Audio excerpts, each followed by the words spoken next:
pleasure to invite King Felipe of Spain on the stage. Your Majesty, we all know Spain has always had very traditional relations with this region, and for this reason we are particularly proud to have you here.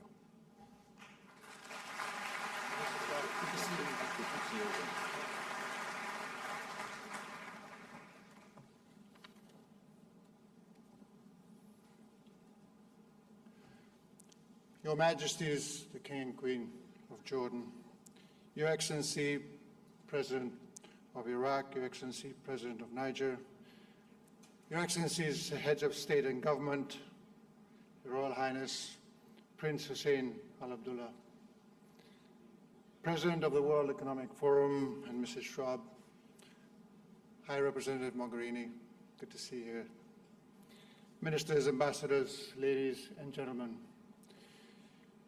I would like to, first of all, express my deepest gratitude to His Majesty King Abdullah and to the World Economic Forum for their kind invitation to participate in this highly relevant and repeated summit. It is truly a great honor to be with you all here today. His Majesty knows well and is a great part of the long, friendly and fruitful relations that bring the Kingdom of Spain and the Hashemite Kingdom of Jordan so close as to consider that our respective royal families are tied by a strong and rewarding bond, familiar bond. Indeed, I think we all appreciate the important meaning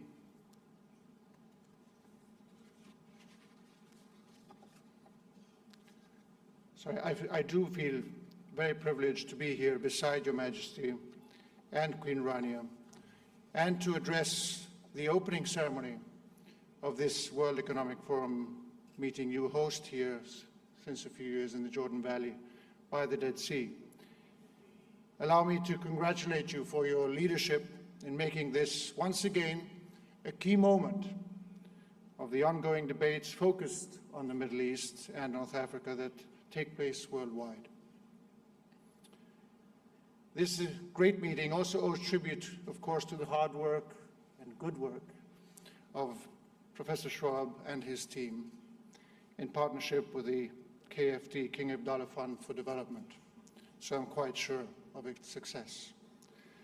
It is also a great opportunity to accompany all you heads of state and government, ministers, high representatives, members of the business and social civil society of this region. But allow me to highlight the fact that in this opening ceremony, in this plenary, we've had the enormous privilege and opportunity under this title of Enabling Generational Transformation to listen to His Royal Highness Prince Hussein bin Abdullah's speech this morning. I think, indeed, we all appreciate the important meaning of young Prince Hussein's participation, representing the very next generation, the one we all need to work for and with today to help provide with greater hope and real opportunities for a better future in the region. Thank you, Your Highness, for your words of inspiration and leadership. And thank you, Your Majesties, for making us witness of Crown Prince Hussein's strong commitment. One of the constant ambitions of Spanish foreign policy has been to foster the cooperation between Europe and the Middle East and North African region. My presence here today bears testimony of how much we cherish this forum as a unique opportunity to advance this cooperation. In 2011, my father took part in this great forum, and since then, of course, many things have happened. Many things have indeed changed in our world, and especially in this region. We are facing very serious crises that challenge the very foundations of the world order. That is, with no doubt, indeed, of improvements and transformations, to say the least, but that is also based on highly valued principles. the sovereignty and independence of states, is respect of human rights and the benefits of free trade and the mobility of people, of persons. Also in my country, many things have happened, but most importantly, we have overcome the worst of a serious economic crisis. Thanks to the shared efforts of our countrymen and women and our institutions, the Spanish economy is now growing at a good and solid pace while steadily creating unemployment. So I am pleased to say that we are now ready and willing to strengthen our cooperation with all our partners in the Middle East in the quest for a better future for the region and for the whole of humanity. So I am fully convinced that if we join forces with determination, especially those of us who share this vast world around the Mediterranean in the West and in the East, and understand our true potential and common stakes, we can finally look ahead with well-founded optimism and honestly say to our youth, yes, it is possible and worth the effort. Yes, there is hope. Yes, we are taking on our responsibility. And yes, we are doing the best we can. And Jordan, my dear friends, is clearly setting an example and showing us the way. First, by behaving with generosity in hosting such a huge number of refugees, once again, that have been tragically obliged to leave their homes because of war and despair. Also by acting with bravery, leading the fight against those whose only argument is terror and represent the common enemy for us all. And finally, by persevering in its message of peace, dialogue, and the pursuit of an inclusive and sustainable development. Your Majesty, we thank you deeply for continuing this tradition of the Hashemite monarchy, a tradition of bravery, generosity, and tolerance. Furthermore, Jordan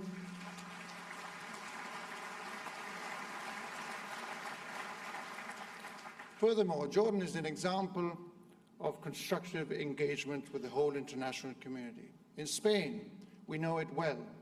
We highly appreciate our strong bilateral ties and our shared determination to enhance our fruitful economic cooperation.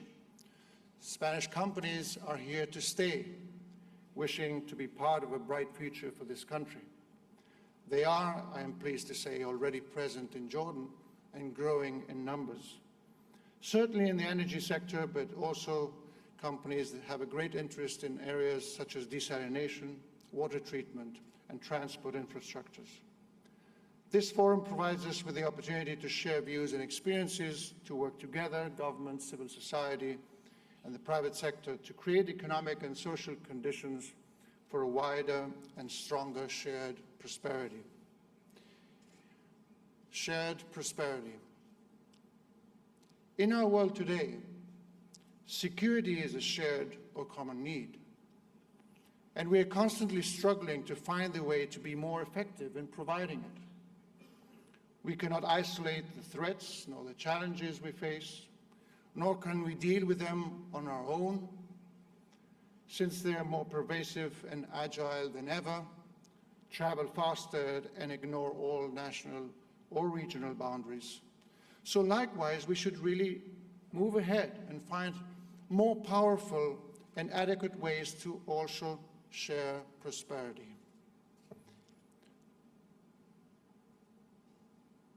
To find ways of cooperating more efficiently in economic and social development. And that, of course, will be the best way, the safest way to work for our long-term greater common security. And the opportunities are right in front of us.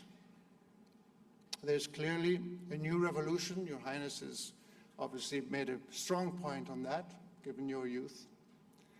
Emerging from information and technological advances, which indeed can drive reforms and creativity. There's too a new generation, well prepared, more open to the world, ready to work hard locally and globally for a better future. Let us accept the challenge of conceiving the Mediterranean and the larger Middle East region as a space of prosperity. There is certainly still a tough path ahead to tread, a dire need to do so, and of course many obstacles that we should remove: inequalities, ignorance, extremism are some of them. But we are entitled to look further. We owe it to a generation that will not accept the past as a barrier in their way to the future. Millions of youngsters are not only dreaming, but looking for a way to make their projects come true in a wide range of fields: renewable energies, education technologies, biomedical research, sustainable tourism. As we meet here, young men and women in Barcelona, Amman, Cairo, Dubai, or Casablanca is thinking on how to build his or her startup, where to complete his or her postgraduate studies, how to establish his or her small business, or to improve his or her professional skills. They cannot wait for all the problems created by previous generations to be solved. One thing we know: the crucial role of education. It is clear that youth unemployment and lack of opportunities fuel frustration and anger. Finding the right policies to foster youth empowerment is not a simple task. This is why this forum, widely recognized as a hub for sharing ideas and best practices, can be so useful. Schools, universities, and research institutions should unleash the potential of our people. They need to be at the core of our policy making in order for us to extend the limits of what we can achieve. International cooperation to favor student mobility between our countries is also essential. Development of effective policies in this area will not only increase the employability of young people, but will also create a stronger social contract for all. The future is embodied in these young boys and girls I have been referring to. Every time two or more of them meet, no matter if it is in the field of science, business, or leisure, something happens. A new building block is set to sustain the future we want for us and for our children. A new argument arises to support our conviction that the broad Mediterranean area, including all the Middle East, may indeed become, already today, not tomorrow, one of the most dynamic poles of the world. Your Royal Highness, you represent hope. You have the benefit of the extraordinary legacy of the Hashemite kings. And with your initiative, you have shown your will to follow that path. In August 2015, under your patronage, a global forum of youth, peace and security was held in Amman, following the debate that you presided in the Security Council in April of that same year. What an admirable task you are promoting: to partner with young people to build lasting peace, prevent radicalism, and implement sustainable development goals. Much is at stake, and I wish you the very best in this endeavor and in your life. Your Majesty, Your Excellencies, ladies and gentlemen, my country, Spain, with a long history behind, looks to the future with optimism. We want to continue building a stronger and better European Union based on the respect for human dignity as the principle of principles, and based also on the conviction that united we are stronger. We want to work together with the whole world, and especially with our friends in the Middle East and North Africa, to rise up to the challenges and seize the opportunities. Our youth is ready. Our companies have accelerated their international expansion in the recent past, so they're eager and well prepared. Let us join forces, defend our values, and together build coalitions for peace and for inclusive development. I wish you all a very fruitful forum Thank you, Jordan. Thank you, Your Majesties.